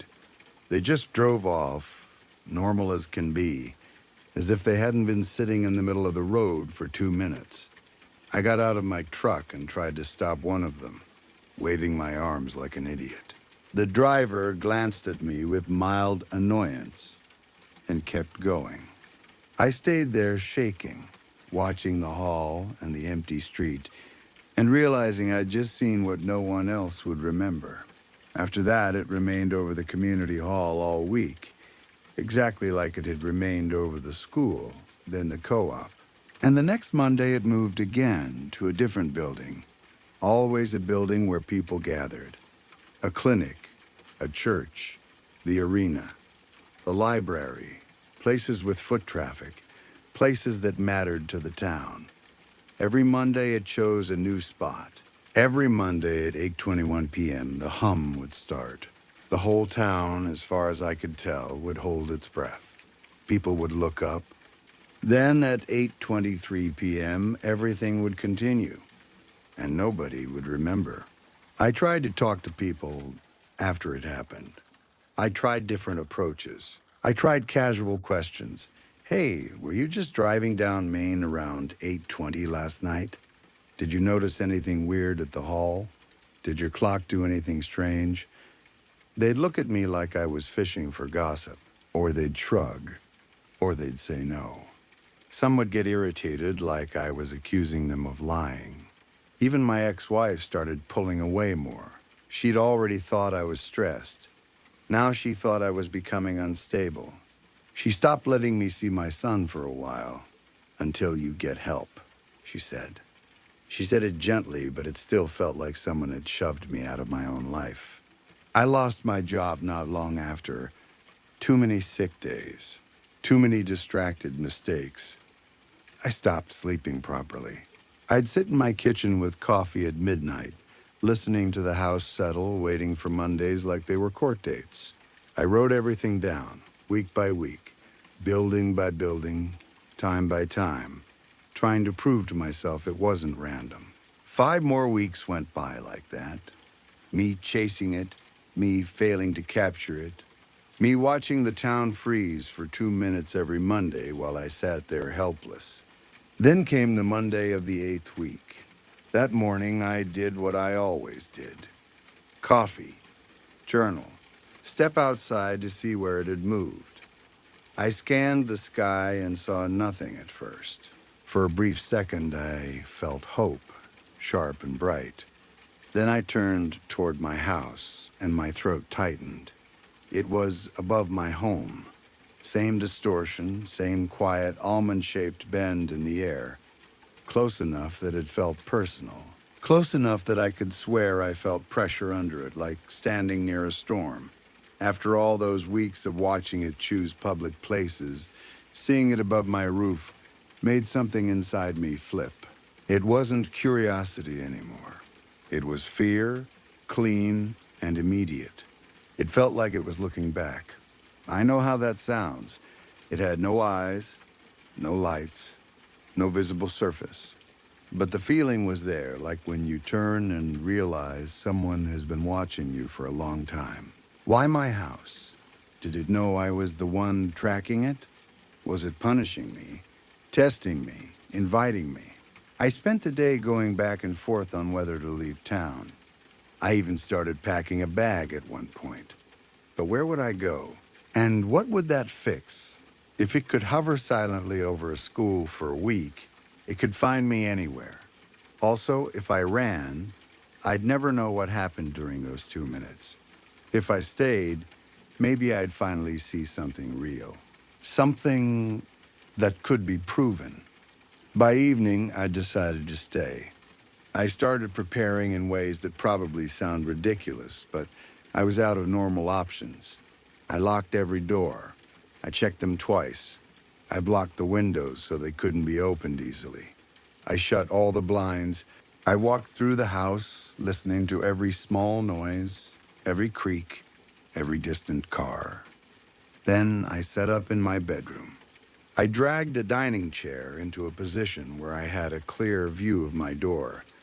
I moved my bedside table so it sat like a barrier in front of me. I placed my old alarm clock where I could see it clearly without having to look away from the doorway. Finally, I turned on the TV, not because I cared what was on, but because I couldn't stand the silence. I checked the clock, 8:19 p.m. The next minutes crawled. The TV played, but I didn't absorb a single word. The loudest sound was the ticking of the clock, each second landing like a drop of water in a cave. I kept looking at 8:21 like it was a trap. 8:20 p.m.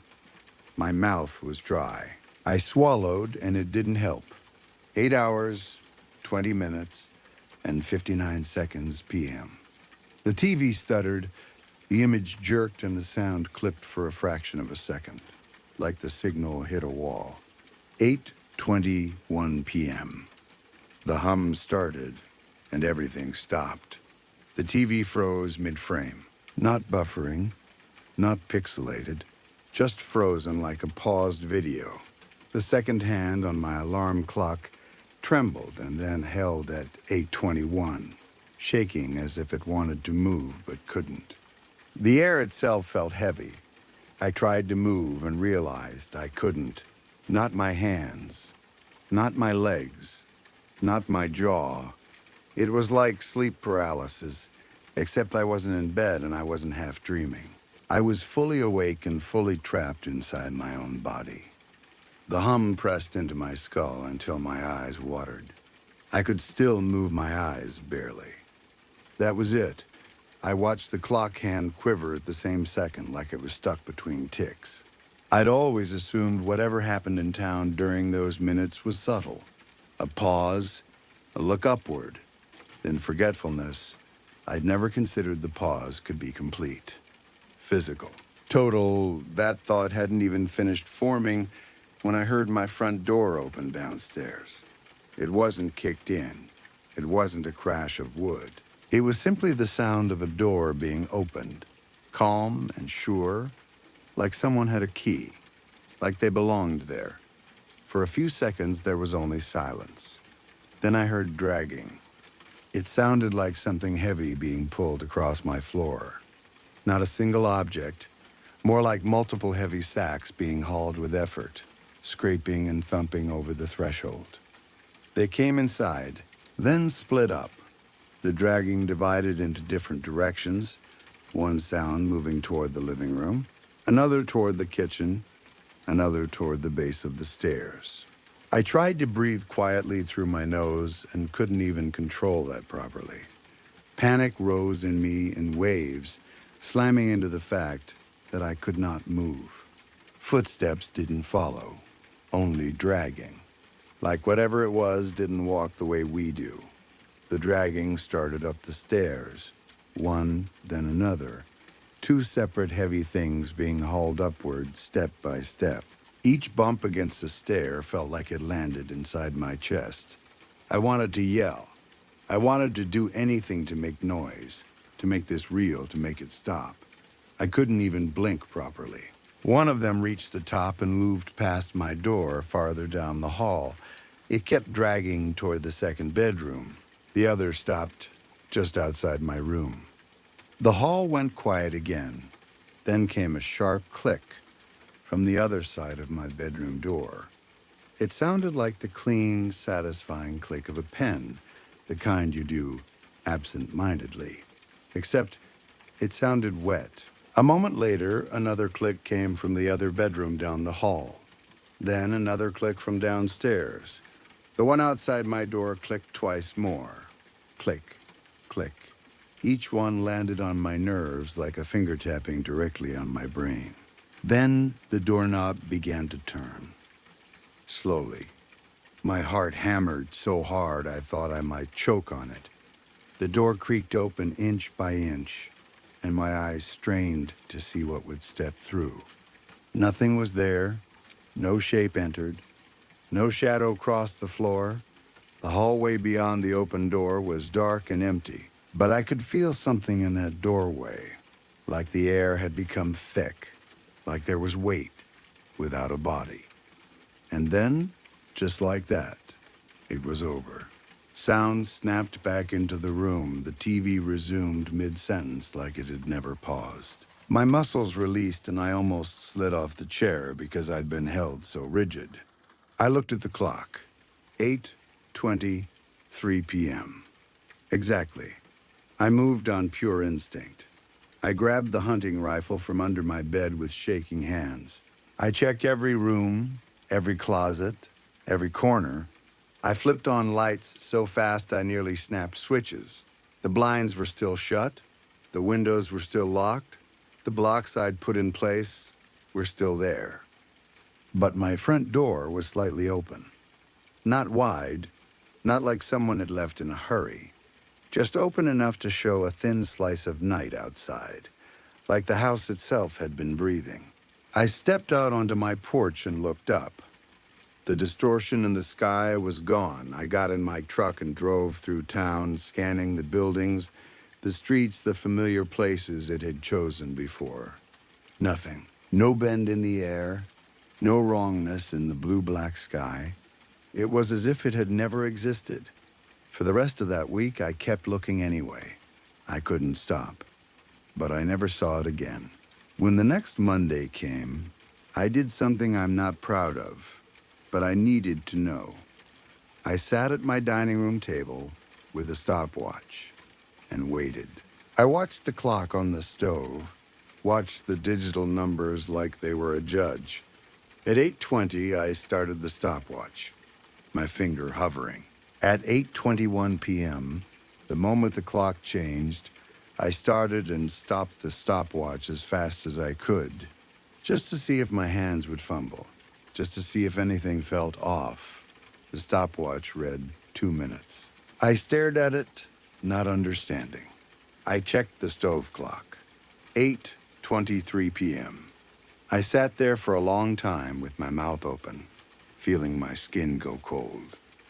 I know how this sounds. I do. I'm not asking you to believe me because it's a good story. I'm asking you to believe me because I've lived inside it, and I don't know how to live with it quietly anymore. All I know is this. Every Monday at 8:21 p.m., me and everyone else in this town lose 2 minutes of our lives. And I think whatever was in the sky wasn't just watching us. I think it was collecting something. And I think the only reason I remember is because, for some reason I can't explain, it noticed me noticing it. Story 5. My mom went missing in the summer of 2008. She disappeared in the middle of the night. 1 minute she was there, the next minute she was gone. Like the whole world had swallowed her without leaving a mark. People say vanished into thin air as a figure of speech. But for a long time, that's exactly what it felt like. I never said my biggest fear out loud. I never told anyone I thought she'd been taken. I couldn't make myself put those words in the air, like saying them would make it true forever. Some stubborn part of me believed that if I stayed careful with my thoughts, if I didn't name the worst possibility, then maybe she could still come home. Maybe she'd walk through the front door with a tired smile and act like she'd only been gone for an afternoon. The police came, of course. They talked to my dad. They talked to me and my sister. They knocked on doors up and down our road and asked questions until the whole neighborhood felt like it was holding its breath. We lived in a place where everyone knew everyone, so the officers didn't just talk to a few people. They talked to everybody, literally everybody in the 11 houses around ours. They asked about cars, strangers, arguments, anything suspicious. People stood on their porches with their arms folded and their faces tight, answering the same questions again and again, like the right combination of words might fix it. I remember learning, even back then, that my mom wasn't the only person who'd gone missing in the area. There were other cases, other names, other families with the same hollow look in their eyes. At the time, I didn't fully understand what that meant. I just knew it made the adults' voices go quiet when they thought we weren't listening. And then, slowly, it all fizzled out. The police stopped coming by. The phone stopped ringing as much. The urgency drained away like water down a sink. People said the leads went cold, and I hated that phrase because it sounded like something you could warm up again if you tried hard enough. But it didn't come back. What we had left were posters. We taped them to storefront windows and telephone poles. We pinned them on boards at the grocery store and the diner. A smiling photo of my mom under the word missing, like that word could ever hold what it actually meant. I only found out later that my parents had divorced about a month before she disappeared. I didn't know it then. I just knew the house felt different, like the air had changed shape. There were conversations that stopped when I walked in, and my dad's moods swung hard and fast. He'd be angry one moment and blank the next, like he'd used up whatever part of him knew how to react. I grew up in a small mountain town that got brutally hot in the summer. People picture mountains and think of cool breezes and pine trees. But our summers were dry and heavy, the kind of heat that sticks to your skin and won't let go. The town sat along a highway that funneled tourists through on their way to nearby national parks. In the busy months, you'd see out-of-state plates everywhere, and the gas stations and little restaurants would fill up with strangers wearing hiking shoes and sun hats. A lot of the local houses didn't have air conditioning, including ours. It wasn't something most people had when the homes were built. For most of the year, it didn't matter, but July was a different story. July felt like a punishment. The heat got trapped inside the walls and stayed there even after the sun went down. You'd lie in bed, sweating in the dark, listening to the slow whir of a fan that only pushed hot air around. The summer after my mom disappeared, a heat wave moved through town and made everything worse. It felt like the sky had pressed down closer, and even the shade didn't help much. The air smelled like sun-baked dirt and dry grass. People moved slower. Dogs lay stretched out on porches with their tongues hanging out. The town looked bleached and tired. That summer was also the first time my sister and I were alone for most of the season. According to my dad, we were old enough. He had work, and he didn't want to pay for anyone to watch us. We stayed inside during the hottest part of the day, curtains pulled, fan going, TV on low volume. We made sandwiches. We drank warm tap water because we couldn't stand at the sink long enough to wait for it to cool. We tried to act normal, like this was just what growing up was supposed to be like. If the neighbors had really known how much time we spent alone, it probably would have made people talk. But most folks in town kept their heads down. Everyone had their own problems. And after my mom vanished, I think some people avoided looking too closely at our house. Like getting involved might pull them into something they didn't want to touch. To cool off, my sister and I did whatever we could. We filled plastic buckets with water and carried them out to the porch, wobbling a little because they were heavy and we were impatient. Then we dumped the water over our heads and squealed, the cold shock lasting only a few seconds before the heat rushed back in. Sometimes I'd sit with the bucket between my knees, plug my nose, close my eyes, and dunk my head under as long as I could stand it. The plastic was a bright orange, and the color reflected through the water so everything looked tinted and strange. I'd stare at the orange walls of the bucket while my lungs burned and my heart started to beat too fast. When I couldn't take it anymore, I'd rip my head back out, gulping air like I'd just surfaced from a deep lake. My sister and I turned it into a game, breath-holding contests. Who could stay under the longest? I usually won because I was older and I liked that small proof that I was in charge of something, that I could still be better at something even when everything else in life felt shaky. One day when the heat was especially bad, my dad decided we'd go to Clover Falls. It was a spot along the river that locals used like a secret swimming hole, even though it wasn't really a secret. There were places tourists went, marked by signs and parking areas. Clover Falls wasn't like that. It was one of those places you found because someone showed you because you knew which unmarked shoulder to pull off on and which rough trail to follow down. I don't remember how long the drive was, only that it felt endless. The car was hot when we got in, like an oven. The seats were leather and my arms kept sticking to them with sweat. Every time I shifted, my skin pulled and squeaked a little. I remember thinking, for no reason I could explain, of my mom complaining about the leather. She always said she hated it. She said it was uncomfortable, too hot in summer and too cold in winter. The memory hit me sharply, like a smell you catch that drags you back somewhere you weren't ready to go. My dad wasn't the kind of person who liked to talk about danger. He acted like being cautious was the same as being scared, and being scared was something you should be embarrassed about. But that day, he gave us a short lecture anyway. He told us the river could pull you in if you weren't paying attention. He told us to stay in the calmer pools near the side. He said tourists drowned there because they didn't know the water, because they didn't respect it. We're locals, he said, like that automatically made us smarter. Don't do anything stupid. We nodded.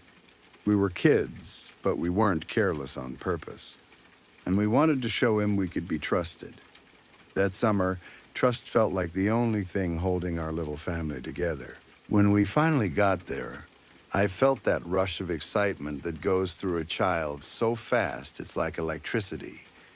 I didn't even mind the sweat anymore because I could already imagine the cold water on my skin. The thought of it made my whole body feel lighter. My dad pulled over on a random stretch of shoulder like he'd done it 1,000 times. He didn't use a map. He didn't need directions. He had this strange ability to remember little places like that, like his mind held them in a special category reserved for fishing spots and trails and swimming holes. Even then, I knew it was impressive, though I didn't fully think about it. Now it seems almost ironic. He could never remember birthdays without being reminded, but he could tell you exactly where to turn to find Clover Falls.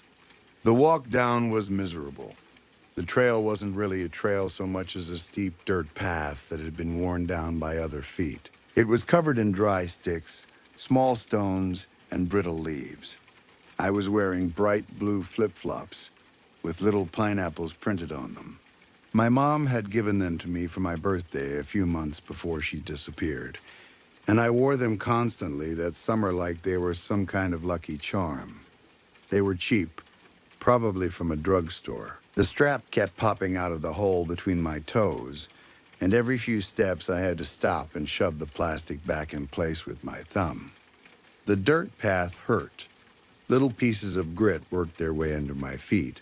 Sticks poked between my toes. I kept leaning into my dad and lifting one foot at a time to shake out pebbles, whining the whole time. My sister complained even louder than I did.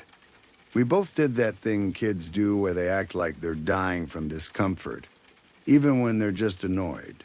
But the truth was, the hill was steep, The sun was brutal, and we were tired of being hot and tired of being sad. The whining wasn't just about the rocks. It was about everything. My dad kept saying it would be worth it, that we'd thank him when we got to the water. His voice had that edge to it that meant he didn't want to hear any more complaining. When we finally got close enough that I could see a flash of blue through the trees, I forgot about my sore feet. I took off ahead, full of that reckless confidence kids get when they know their parents are nearby. I was old enough to think I was independent, but not old enough to understand how fast things can go wrong. "Marin, wait," my dad yelled, and I could hear him jogging after me. Right before the river, there was a small drop-off, maybe 4 feet down. It wasn't a cliff, but it was high enough that you had to be careful. I grabbed a wilted bush for balance and lowered myself down, my flip-flops sliding in the dirt. "Don't go in too deep," my dad called, but his voice was distant in my excitement, like it came from somewhere far away. By the time I reached the edge of the water, my dad was just stepping down the drop-off, and he was helping my sister down after him. The river was shockingly beautiful. The water looked like sapphire, a deep, clear blue that didn't seem real against the red rocks rising behind it. Sunlight hit the surface in sharp flashes, turning the moving water into something that glittered. The main current rushed through the center, swirling and rippling and slamming into rocks with steady force. Along the edges were calmer pools where the water collected and barely moved. I stepped in and felt instant relief. Cold wrapped around my ankles, then my calves. My skin prickled, and the heat that had been clinging to me all day finally loosened its grip. Without thinking, I bent forward and dunked my head under, running my fingers through my hair. Water streamed down my face and neck, and I wanted to stay there forever. I waded deeper, lowering myself bit by bit. Soon I was squatting so the water reached my stomach. That should have been enough, but I wanted more cold, more relief, more of that clean feeling like I could wash the whole summer off my body. I edged closer toward the faster water, toward the part my dad had warned us about. Then my flip-flop tugged. It was sudden, like someone had reached down and grabbed it. For a split second, my brain treated it like an inconvenience. My toes curled instinctively, trying to hold on. I felt the foam sole sliding off my heel. Before I could think, I reached down with my right hand and grabbed the strap. The moment my fingers closed around it, the river took me. It didn't feel like slipping. It felt like being hooked. One second I was standing in a calm pool, and the next a force yanked hard enough to pull my body off balance and into the current. I didn't even thrash right away because my first thought wasn't terror. My first thought was my dad would be furious. It sounds stupid now, but that's how a kid's mind works sometimes. Fear of punishment can beat fear of death for one bright, stupid second. I heard my sister scream. The sound was sharp and thin. My right arm plunged under the water, and I clung to the flip-flop like it mattered, like that cheap piece of foam was the one thing tethering me to the world. Something in my brain locked onto it and refused to let go. Instead of using my arm to steady myself, I kept my hand closed in a fist around the strap, as if my grip alone could fix everything.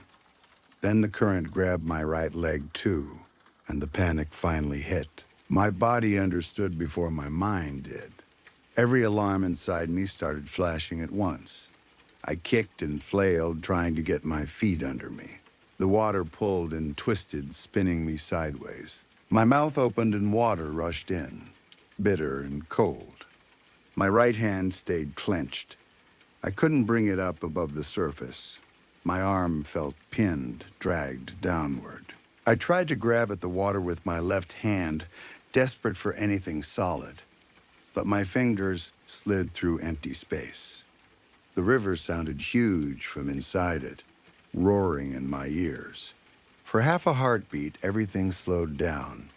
I saw my dad at the edge of the water, his feet braced on the rocks. My sister was beside him, her mouth open, her face frozen in shock. My dad reached out with both arms, but the distance looked wrong, stretched out like a nightmare where you can't quite get to someone, even though they're right there.